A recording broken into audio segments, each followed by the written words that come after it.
Alors les types de traitement du myélome sont nombreux et on a dans les années 80, 70-80 utilisé de la chimiothérapie classique et un des grands progrès qui a été fait dans les années 80-90, c'est l'utilisation de cette chimiothérapie conventionnelle à forte dose, ce qu'on appelle les traitements intensifs. Et pour que le traitement intensif soit mieux contrôlé, on faisait des techniques d'autogreffe, de greffe de moelle osseuse. Ça a été une première révolution. Et puis ensuite sont apparues des classes thérapeutiques nouvelles qui ciblent les cellules tumorales. On parle d'immunomodulateurs, d'inhibiteurs du protéasome, ce sont des grandes classes thérapeutiques.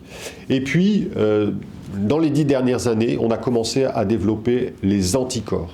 Donc ce sont des molécules qui ciblent vraiment spécifiquement la cellule tumorale et seulement la cellule tumorale, avec très peu d'effets secondaires et qui ont complètement révolutionné la prise en charge. On est capable d'ajouter ces anticorps au traitement conventionnel avec des réponses qui sont très importantes et des durées de réponse qui sont aussi très très importantes.